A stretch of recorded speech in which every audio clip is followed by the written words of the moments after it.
ডাকো পাখিকে ডাকো। তো চলো দেখি এটার মধ্যে কি আছে, চলো ওপেন করি।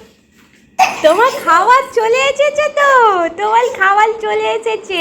তো আমার ড্রয়িং রুমটার অবস্থাটা দেখো তোমরা। আমার প্রচন্ড সাফোকেশন হচ্ছে, আমি আর পাচ্ছিলাম না থাকতে। বলে দাও হ্যালো সবকিছু টাকা। তুমি দুষ্টুমি করছো কিন্তু। চলে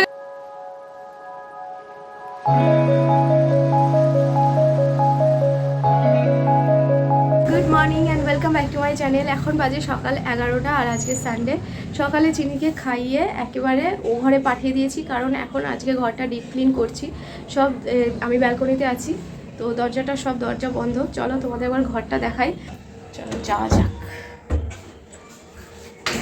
তো এই হলো আমার রুম। আজকে রুমের মধ্যে কিচ্ছু নেই, দেখো সব বার করা হয়ে গেছে, পুরো ফাঁকা রুম। আজকে কে ঝাড়ছে দেখো, রথিনী সব করেছে, এখনো অবধি আমি কোনো কাজে হাত দিইনি। ওই সবগুলো এখান থেকে যা যা ছিল, মানে যা যা সাজানো ছিল সব বার করেছে, সব ফাঁকা করে দিয়েছে, ঘরে কিচ্ছু নেই। চলো তোমাদের একবার বাইরেটা আবার দেখাই। এই যে বাইরেটা, সব কিছু এইখানটায় রাখা হয়েছে।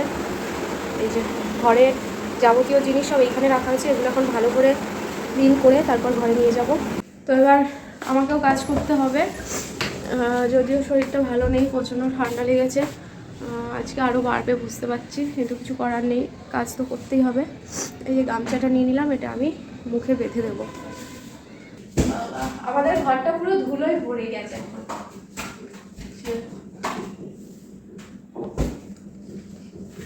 সমস্ত ধুলো যা ছিল, ঝুল ধুলো সব ঝাড়া হয়ে গেছে। এবার ঘরের জানলা দরজা সব খুলে দিলাম এদিকে। আর এদিকে রথি এখন ফ্যানটা পরিষ্কার করছে। আমার প্রচণ্ড কষ্ট হচ্ছে এই ধুলোতে, আমার প্রচণ্ড সাফোকেশন হচ্ছে, আমি আর পাচ্ছিলাম না থাকতে। তো রথিন বললো তোমাকে আর করতে হবে না, আমি করছি। আমি যতটা পারলাম করে দিলাম, আমি বাইরে চলে যাচ্ছি। আমি যেই ড্রেসিং টেবিলটা পুরো ক্লিন করে দিয়েছি, ড্রেসিং টেবিলটা সরিয়ে পিছনে যত নোংরা ছিল সব বার করে দিয়েছি। আর এদিকের এই আলমারিটাও ক্লিন করে দিয়েছি, মানে পুরো মোছামুছি সব কমপ্লিট করে দিয়েছি। এবার আমি রান্নাঘরে যাই, আমি বরং চিনির খাবারটা করে নিই। আমি আর থাকতে পারছি না এখানে, আমার প্রচণ্ড কষ্ট হচ্ছে। রথিন কি করছে দেখো, রথিন হলো এই ওয়ালটা পুরোটা ক্লিন করেছে, আর এখন এই সিলিংটা করছে। এই যে এটা দিয়ে বেশ ভালোই ক্লিন হয়, দেখো বুঝতে পারছো কতটা, মানে কালো জায়গাটা পুরো সাদা হয়ে যাচ্ছে, খুব সুন্দর ক্লিন হচ্ছে সার্ফ দিয়ে। আমি একবার করেছিলাম, মেয়ে হওয়ার আগে করেছিলাম, মেয়ে হওয়ার পর আর করতে পারিনি। তাই আসলে ফ্ল্যাটের এই এক সমস্যা, টপ ফ্লোরে না অনেক রকম প্রবলেম হয়। যেমন এই যে সিলিংয়ের এই সমস্যাটা অন্যান্য ফ্লোরে খুব একটা দেখা যায় না, শুধুমাত্র এই 4th ফ্লোরে যতগুলো ফ্ল্যাট আছে সবার এই সিলিংগুলো কালো হয়ে যায়। কেন হয় জানি না, মনে হয় ছাদ থেকে ডাইরেক্ট ওপরে ছাদ বলে কিনা হতে পারে, কিন্তু কি জানি বুঝি না। তো চিনির জন্য রান্না করব, চিনির সবজি কেটেছি, এখানে চাল ডাল আর একটু পেঁপে আছে। তো এটা ভাত করব আজকে, শুধু ভাতের মধ্যে পেঁপে দিচ্ছি। আর এটা দেবো মাছের ঝোলে, পেঁপে আলু আর গাজর। আর আজকে চিনির জন্য হবে শিঙি মাছ, তা আজকে তো শিঙি মাছের ঝোল হবে। আমি এদিকে মাছটা ভাজছি। এত কষ্ট হচ্ছে না, মানে প্রচণ্ড শ্বাসকষ্ট হচ্ছে আমার, আমি কথা বলতে পারছি না ঠিক করে। এই যে চিনির শিঙি মাছগুলো এখানে জিয়ে রাখা হয়েছে, অনেকদিন খাওয়ানো হয়নি চিনিকে শিঙি মাছ, তো আজকে আবার রথি নিয়ে এসছে। এর মধ্যে থেকে একটা আজকে চিনির জন্য করে দিচ্ছি। এই হাঁড়িতে 1 হাঁড়ি জল দিয়ে রেখে দিয়েছি। তো চিনির মাছের ঝোল ভাত সব হতে থাক, আর ওদিকে জলটা বসিয়ে দিয়েছি গরম জল। আসলে আমাদের গিজারের কী সমস্যা হচ্ছে জানি না, গিজারটা মনে হয় খারাপ হয়ে গেছে, জল গরম হচ্ছে না। যাই হোক, চিনিকে এখন তেল মাখাতে যাব, তারপর স্নান করিয়ে ভাত এই হলো চিনির লাঞ্চ।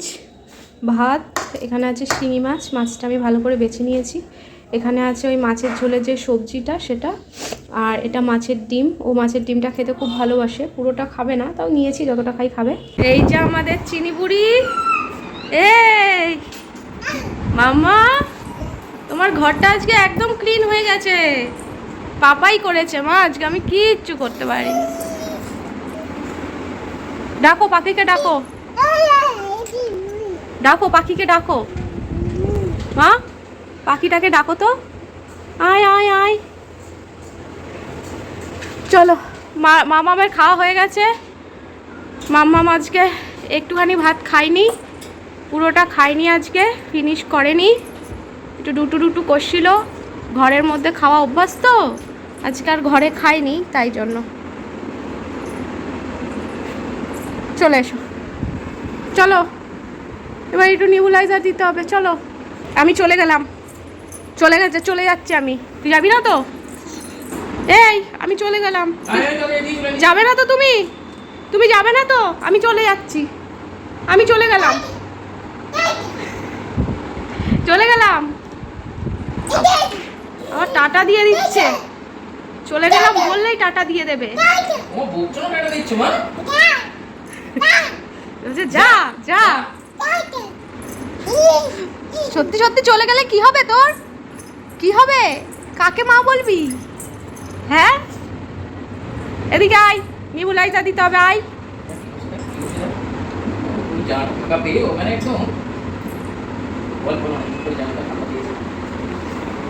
ফাঁকা জানলা পেয়েছে আর চিনিকে দেখে কে? চিনির ফেভারিট জায়গা। কি কায়ো নাগছে, একদম ভাইও নাগছে না ভিডিওতে, একটু কায়ো নাগছে। তো স্নান করে এই মাত্র বেরোলাম, আর আজকে খাওয়া দাওয়া সব টেবিলেই করবো। এখানে ভাত বেড়ে নিয়েছি, এখানে আছে শসা আর পেঁয়াজ কেটেছি, আর এখানে আছে চিকেন। আজকে চিকেন আর ভাত, আর কিছু না। চলো আমি আর রথিন খেয়ে নিই। আর মেয়ে ওদিকে খুব কান্নাকাটি করছে, একটু তাড়াতাড়ি করে খেতে হবে। আর শরীরটা ভীষণ খারাপ লাগছে, আমি একটা ওষুধ খেয়েছি, দেখা যাক। এখন টাইম হচ্ছে রাত 9:10, অনেকক্ষণ পর আবার ক্যামেরার সামনে। এই যে চিনি, তো এই যে চিনি তো চিনির মতো দুষ্টুমি করেই চলেছে। আর অনেক দিন পর চিনিকে আজকে অনেকটাই ফ্রেশ লাগছে, মনে হচ্ছে পুরোপুরি সুস্থ করতে পেরেছি চিনিকে। তা অনেকটাই সুস্থ আছে, খেলা করছে। আর এই যে আজকে খেলার সঙ্গী হয়েছে এখানেই আজকে খেলছে চিনি, এই যে আজকে ওকে নিয়েই খেলছে, ওকে খুব পছন্দ হয়েছে, এতদিন পছন্দ করতো না, মানে না মা। যা, কি ছুঁড়ে ফেলে দিলে, কি ছুঁড়ে ফেলে দিলে তুমি? যা যা যা, ওকেও ফেলে দিলে? এত রাগ হলো কেন আবার হঠাৎ? এত রাগের কারণ কি? আবার ফেলে দিচ্ছ? ফেলে না মা, ওর লাগবে, ওকে আদর করে দাও, ওকে আদর করে দাও। তো আজকে তো সানডে, আমি ভেবে রেখেছিলাম যে আজকে সন্ধ্যাবেলা একটু বেরোবো, তো চিনিও সুস্থ হয়ে যাবে, কিন্তু একজনের ঠিক হলো তো আরেকজনের শুরু হলো। আমার আজ থেকে এতই শরীর খারাপ, আর যদিও এতটা হতো না, আজ পুরো ম্যাক্সিমাম কাজটাই রথিনই করেছে, আমি হয়তো 30% করেছি, কিন্তু এই 30% করেই আমার মানে বিভৎস শরীর খারাপ হয়ে গিয়েছে। মানে আমি জাস্ট মানে নিঃশ্বাস নিতে পারছিলাম না, আমার এত সাফোকেশন হচ্ছিল। তো তারপরে যাই হোক, মেয়েটাকে এখনও পুজো চলে এলো, মেয়েটার জন্য এখনও কিছু একটা কিনতে পারলাম না। মানে সবচেয়ে খারাপ লাগছে ওর জন্য, যে কারোর জন্যই কিছু কেনা হয়নি এখনও পর্যন্ত। সেদিনকে তাড়াহুড়ো করে, ওটা আর্জেন্ট ছিল বলে কিনতে হলো, কিন্তু কারোর জন্য কিছু কেনা হলো না। বিশেষ করে মেয়েটার জন্য খুবই খারাপ লাগছে যে ওর জন্য এখনও কিছু কিনতে পারলাম না। তা ভেবেছিলাম যে বেরোবো, কিন্তু সে বেরোনোর মতো পরিস্থিতি আমার নেই।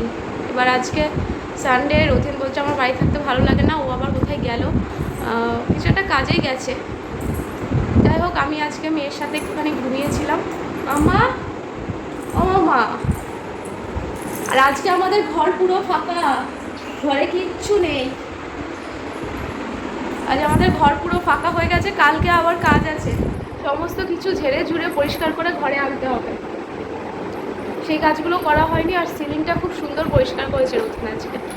ও মাম্মা, এসো মা, এদিকে এসো, ওটা ফেলে না ওইভাবে, তুমি কিন্তু দুষ্টুমি করছো মাম্মা। গেলাম আমি তাহলে চলে যাচ্ছি। ওটা বল নাকি? ওটা কি বল? হ্যাঁ,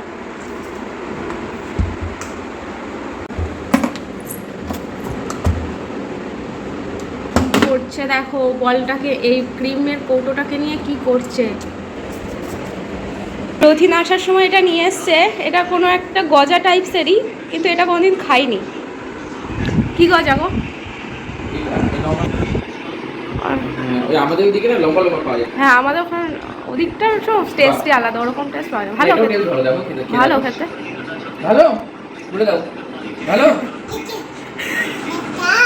সব কিছুই টাকা। আমার যখন জ্বর হয় বা ঠান্ডা লাগে তখন আমার এই মিষ্টি টাইপসের জিনিস খেতে খুব ভালো লাগে। এমনি সময় মিষ্টি খাই না, মিষ্টি মানে পছন্দই করি না আমি। যখন ঠান্ডা লাগে, জ্বর হয়, তখন ভীষণই ভালো লাগে। আমি রতিনকে বলিনি আনতেও, নিয়ে এসছে। তারপর আরও অনেক রকমের মিষ্টি এনেছে দেখলাম।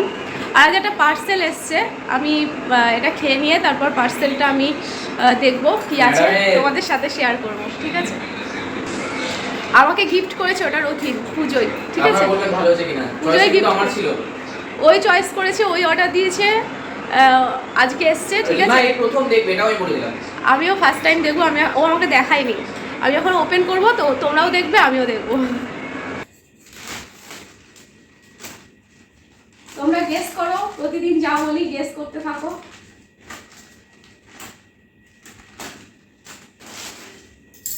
তো এই যে প্যাকেটটা খুলে নিয়েছি, তো মনে হচ্ছে আমি একটু বুঝে গেছি এর মধ্যে কি আছে। এর মধ্যে আছে এই যে এই বাক্সটা। তো চলো দেখি এটার মধ্যে কি আছে, চলো ওপেন করি। এর মধ্যে দেখছি আরো একটা বক্স। ও আচ্ছা, এটা মোচি, আমার ফেভারিট মোচি। আমি বুঝে গেছি এখানে জুতো আছে একটা, ঠিক আছে? এখানে একটা জুতোর ছবি, আর মোচি মানেই জুতো। তো চলো দেখা যাক কি জুতো। ওয়াও, দারুণ হয়েছে জুতোটা, দেখো জাস্ট। সত্যি আমার একদম পছন্দের জুতো, একদম মনের মতো। খুব ভালো হয়েছে ওই জুতোটা, থ্যাংক ইউ সো মাচ। আর সবচেয়ে বেশি পছন্দ হয়েছে ব্র্যান্ডটা। আমার মোচি আমার ভীষণ পছন্দের একটা ব্র্যান্ড। তো আমি ক্যাটওয়াক পরেছি, কিন্তু খুব ইচ্ছা ছিল একটা মোচির জুতো কেনার। তা আলটিমেটলি রথিন সেই ইচ্ছাটা পূরণ করে দিয়েছে, আমার ভীষণ পছন্দ হয়েছে। আর এইরকম হিলই আমি পরি আর কি। তো আমার পছন্দটাও খুব ভালোই বোঝে, খুব ভালো হয়েছে, থ্যাংক ইউ থ্যাংক ইউ। ওই পুজোর জুতোটা খুবই সুন্দর হয়েছে। তো এখন বাজে রাত 10টা, আসলাম রান্নাঘরে, মেয়ের জন্য ভাত বসাবো আর একটা ডিম সেদ্ধও দেবো, কারণ ওর প্রচণ্ড দুর্বল হয়ে গেছে, দেখছি মাঝে মধ্যেই পড়ে যাচ্ছে হাঁটতে হাঁটতে। তো অনেকদিন ঠিক মতো খাওয়া দাওয়া করেনি, তারপর এমন একটা শরীর খারাপের মধ্যে দিয়ে উঠলো। তো এখন প্রতিদিনই একটা করে ডিম সেদ্ধ দিচ্ছি, সকালে তো খাই না তাই রাতেই দিচ্ছি, সকালে খেলে ভালো হয়, যাই হোক। আর এই যে ডাল বার করে নিয়েছি, আর এখানে আলু, মেয়ের জন্য আলু কেটে নিয়েছি। আর ডিম সেদ্ধটা আমি ইন্ডাকশনে বসিয়ে দিয়েছি, যেহেতু মেয়ে ফলের রস একদমই খেতে চায় না। ফলের রস তো মানে দেখলেই কান্নাকাটি শুরু করে দেবে, সেই জন্য আমাকে, আর কলাটা তখন দিচ্ছি না যেহেতু ঠান্ডা লেগেছে বলে, কলাও দিতে পারছি না। চলো ভাতটা বসিয়ে দিই।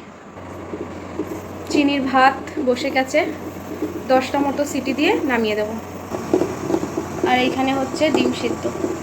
এই দিন যখন চিনিকে ডক্টরের কাছে নিয়ে গিয়েছিলাম, তা ওখানে গিয়ে তো অনেক মায়েদের সাথে দেখা হয়, মানে এই চিনির এজেরই প্রচুর বাচ্চা থাকে, তাদের মায়েদের সাথে দেখা হয়, সবাই চেক আপ করানোর জন্য নিয়ে আসে। তো সবার সাথে গল্প টল্প করি। তো আমি যতজনকে জিজ্ঞেস করেছি যে রাতে কি খেতে দেন, তো সবাই একই কথা, ভাত দিই, সবার মুখে এক কথা, ভাত দিই। তা আমি চেয়েছিলাম যে চিনিকে রোজ ভাত খাওয়ানোটা কি ঠিক হচ্ছে রাতে, ওকে আমি চেয়েছিলাম একটু দুধ রুটি বা ওটস এইসব টাইপের কিছু খাও, কিন্তু ও দেখছি রাতে কোনো মানে দুধ ভাত ছাড়া কিছু মুখে তুলছে না। তা আমি যখন সবার কাছে শুনলাম যে ডেলি প্রতিদিন বাচ্চাদের সবাই ভাতই দিচ্ছে, তা তখন যেন আমার মনে হলো যে না, আমি হয়তো ভুল কিছুই করছি না। তো সবাই বলছে না, এমনকি আমি ডক্টরের কাছেও শুনেছিলাম যে প্রতিদিন ভাত দেওয়াটা কি ঠিক হবে রাতে, কোনো অসুবিধা নেই, বাচ্চা যেটা খেতে চায় সেটাই খাওয়াবেন। তো তারপর থেকে নিশ্চিন্ত আছি, চিনিকে রাতে ভাত খাওয়ানো, দুবারই ভাত খাচ্ছি, দুপুরে রাতে। আর সকালে একটু ঘুরিয়ে ফিরিয়ে নানা রকম কিছু চেষ্টা করতে হবে। ওটসটা চিনি আগে যতটাই খেতে ভালোবাসতো, এখন আর ওটসটা খেতে চাইছে না। তোমরা হয়তো আমার ব্লগে দেখেছো, অনেকদিন চিনিকে ওটস খাওয়াই না, কারণ চিনি ওটসটা খেতে চাইছে না। দেখি আবার একটু শরীরটা ঠিক হোক, মুখে রুচি ফিরুক, আবার ওকে আমি ওটসটা ট্রাই করবো। তোমার খাবার চলে এসেছে, তো তোমার খাবার চলে এসেছে। হ্যাঁ, ডিম দেখেছো না, ডিম খেতে কত ভালোবাসে আমার মা। চলো ওদিকে এসো, এদিকে। এই যে খাবার এসে গেছে, এবার আমার মা খেয়ে নেবে। হ্যাঁ, আমার ডিম খেতে খুব ভালোবাসে। দুপুরের এই চিকেনটা এই যে গরম করতে বসিয়েছি, বেশ অনেকটাই চিকেন আছে।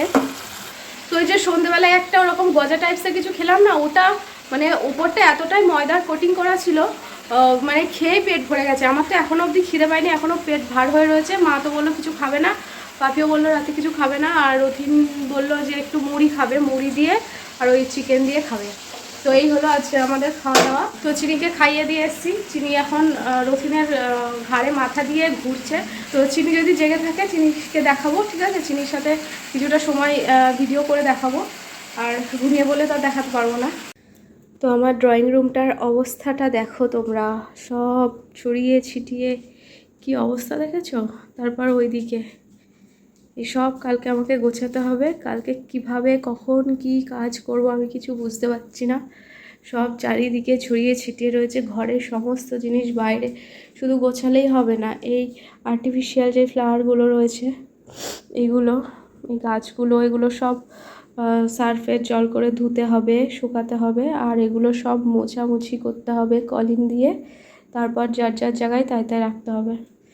তো দেখা যাক। আর এই যে ট্রেন ওয়ার্ল্ড, এটা হচ্ছে মামা বার্থডেতে গিফট পেয়েছিল, তা ভাবছি এটা আর ঢোকাবো না, এটা বাইরে রাখবো। ও টিভিতে এই জিনিসটা দেখে তো ওর খুব মজা পাই, তা ভাবছি এটা আবার সেট করে দেবো, ও খেলবে এটা নিয়ে। তো দেখো কি অবস্থা, তোমরা কিছু মাইন্ড করো না। তোমাদের হয়তো মনে হচ্ছে অনেক অগোছালো অপরিষ্কার, কিন্তু একদমই এরকম রাখি না আমি। আজকে যেহেতু ঘর ক্লিন করেছি সেই জন্য এরকম অবস্থা। শরীরটা ভালো না বলে আমি কিছু গোছাতে পারিনি।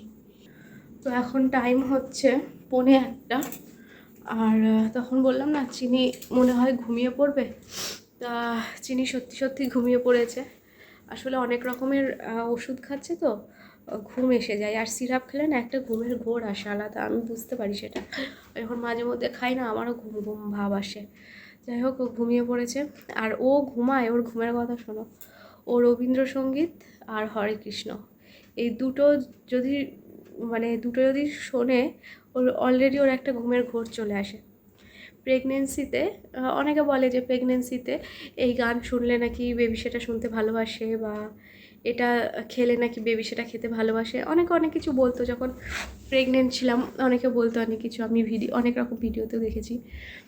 তা আমার বাপি মানে শ্বশুরমশাই তো একটু কীর্তন টীর্তন এইসব ভালোবাসে, কৃষ্ণ নাম এগুলো পছন্দ করে। তো মাঝে মধ্যেই কী করতো, এমনি সন্ধ্যাবেলায় করে বাপি প্রতিদিনই কীর্তন করে ঘরে, তা প্রতিদিন ওরকম কীর্তন করতো। তখন আরও বেশি করতো, যেটা আধ ঘন্টা করে তখন সেটা 1 ঘন্টা করতো। আমার সামনে এসে এসে শোনাতো বারবার, আমাকে বলতো আমি যখন কীর্তন করবো তুই আমার কাছে থাকবি। তা এরকম করতো তো।